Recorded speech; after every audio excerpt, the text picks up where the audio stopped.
E fala aí seus bacuri, beleza? E com vocês estamos aqui mais uma vez e dessa vez vamos falar um pouco sobre seleção brasileira. Eu nunca fiz uma anotação assim, tipo um roteiro como todo mundo fala, mas dessa vez eu fiz para esse vídeo aqui ser um pouco mais rápido, porque eu percebi que a galera gosta de vídeos não tão embaçados, né? Então vamos começar falando da seleção e da convocação. Tá? O time já começa perdendo na convocação. Por conta do quê? Imagina você sai da sua casa e vai comprar um guarda-roupa novo.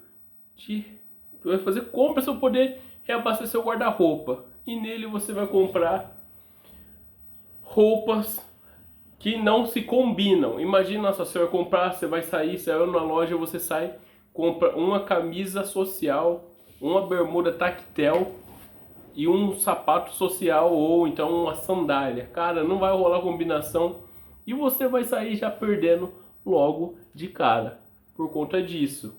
Se você faz uma convocação de uma seleção seria o que? Jogadores selecionados, mas pelo que a gente vê, não é isso que ocorre há algum tempo na seleção brasileira, tá? Desde quando? Desde 2010, se eu não me engano, 2010, 2014, 2018, 2022, 2010, quando o Neymar Júnior e o ataque do Santos não foi convocado, aconteceu alguma coisa bem estranha, tá? Ronaldinho Gaúcho estava ele estava num tempo assim, como que o pessoal fala? Ele estava ali jogando ainda num grande desempenho, se eu não me engano, pelo Flamengo, e ele também poderia ser convocado e não foi, tá? Esse é um dos pontos. Os jogadores, a gente não tem mais jogador bom assim nessa seleção e nessa convocação. Tanto é que uma das observações que eu fiz aqui, o que eu percebo é que nas publicidades, a gente está assistindo aqui o jogo agora, Holanda e Japão, Japão e Holanda, a gente está assistindo aqui pela Cazé e toda hora tem propaganda, não só pela Cazé, mas no SBT, na Globo, em qualquer canal aí que transmitir a Copa, vai ter publicidade, e nessas publicidades aí você nem vê nenhum desses jogadores que estão atuando agora, tirando o Endrick, o Neymar, né, e o Vinícius Júnior. Então você acaba vendo bastante publicidade do Ronaldo, tem a do Denilson, você vê do Ronaldinho Gaúcho, mas dessa galera nova não tem. E é por conta do quê? Que essa galera não é boa. O pessoal aí acaba acreditando demais em uma seleção,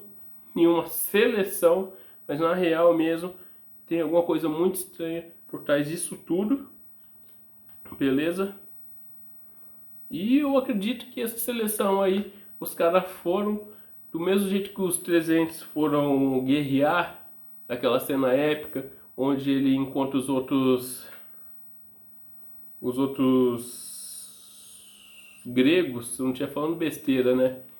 E os caras falam assim, eu achei que você, Rei Leônidas, ia igualar a gente no número, mas eu acabo de ver que você não tem, não sei, não tem 200, 300 soldados aí no máximo.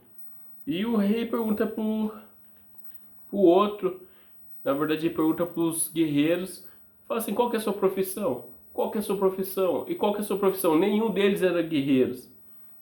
E os 300 que foram acompanhar eram os guerreiros, entendeu? Então você vai levar uns caras que ninguém conhece, não. Quem aí for inscrito e quiser comentar, fala aí pra mim se vocês conhecem Gabriel Martinelli, se vocês conhecem Brenner, se você conhece Ibanes. Cara, Ibanes é Ibanes. É assim, né? Os caras agora tá nesse dilema que não tem lateral. Claro que não tem, não convoca um lateral. O povo brasileiro quer torcer para aqueles jogadores que eles conhecem, né, velho? Tipo assim, leva os caras que atuam aqui no Brasil também, por quê? É uma desvantagem jogar no time brasileiro, porque ninguém que joga no time brasileiro é convocado. Então eu fiz uma anotação aqui que pra mim o Brasil tem 5 jogadores para disputar esse campeonato. 6 jogadores. Eu incluí mais um aqui. O jogador Neymar, Vinícius Júnior, Casemiro, Endrick, Marquinhos. E para mim o melhor goleiro que está aí é o goleiro Everton. Então temos 6 jogadores.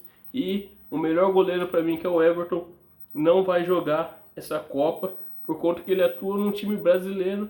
E eu não sei o que o pessoal vê tanto nesses caras que jogam em Arsenal e joga não sei o que. Meu, o Arsenal ganhou a Premier League, beleza, mas os caras têm esse brilho, têm esse talento todo? Não tem, velho. Torcer para um cara que ele estava envolvido em esquema de aposta, não dá. Esse cara, para mim, eu nem torço, não é nem torcer pro Brasil, eu torço contra ele, porque o cara, ele não tem princípio para poder jogar, esse cara não é nem para estar jogando.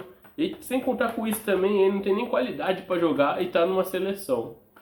Não dá para poder torcer para esses caras que a gente não conhece. Para Rafinha, que joga no Barcelona, mas na Copa de 2022 jogou todos os jogos aí, acredito que quase todos titular, né? Mas também não fez um gol. E o cara é titular absoluto nessa seleção. Então não dá para acreditar que vai ter melhora nesse time. Meio de campo aí, tirando o Casemiro, é fraquíssimo. Não tem um meio armador, não tem nada. E a solução é, na minha cabeça, entrar aí com o Endrick titular, né? Para poder melhorar um pouquinho.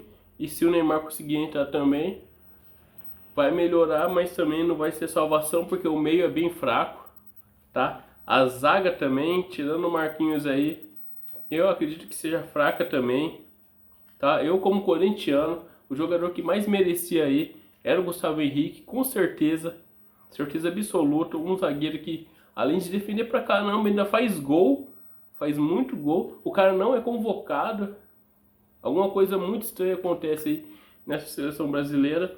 E dá dó de ver a galera toda acreditando aí que esses jogadores que foram convocados, né? E dá pra perceber que rola grana, rola corrupção, do mesmo jeito que acontece aqui no nosso país, acontece no futebol. Uma coisa que eu marquei aqui também é que nenhuma emissora, eles não falam a verdade pra vocês, eles fazem todo mundo acreditar, por conta que, se a pessoa chegar falando a real, igual eu tô falando, que os caras não é bom, né? Os caras não são bons e os caras, tipo assim, pô, igual todo mundo pode vir aqui e falar pra mim, meu, mas você tá azarando o time, você não é brasileiro, você não sei o quê. Você é obrigado a aceitar? Não é obrigado a aceitar. Os caras não é bom, você não é obrigado a aceitar. Ponto. As emissoras não falam isso, comentarista não fala isso. Ai, vamos entrar com o Fabinho. Pô, quem que é Fabinho, velho? Puta merda. Não tem jogador para poder ganhar essa Copa, tá? Meu ponto de vista é isso. Do mesmo jeito que eu falei, também a política nesse país que a gente vive aqui implica tanto no futebol, não só esse negócio da convocação, mas também no esporte, para a pessoa praticar o esporte, que para conseguir praticar o esporte num lugar público é quase impossível, tá? Suplementação e mais adereços aí é bem complicado da pessoa conseguir, produtos de alta performance, né? Se não for um cara endinheirado para poder ter acesso a esse tipo de material, ele não joga, tá? Então a política está implicada nisso também, por isso que a gente vê que nas Olimpíadas o Brasil não consegue nada, enquanto outras potências mundiais aí disparam sempre, porque existe esse ponto político, tá bom? E é isso. Nenhuma emissora vai falar a verdade pra vocês por conta disso. E não é azarando os caras, é que olhando tecnicamente pro potencial de cada um, não foi convocado os melhores, tá? Isso daí que tá jogando não é uma seleção. E tomara que eu queime a língua e esses caras venham fazer um jogo melhor para o bem do Brasil e do brasileiro. Mas qualquer coisa na cabeça, que a seleção brasileira é uma coisa e o Brasil é outra. Beleza?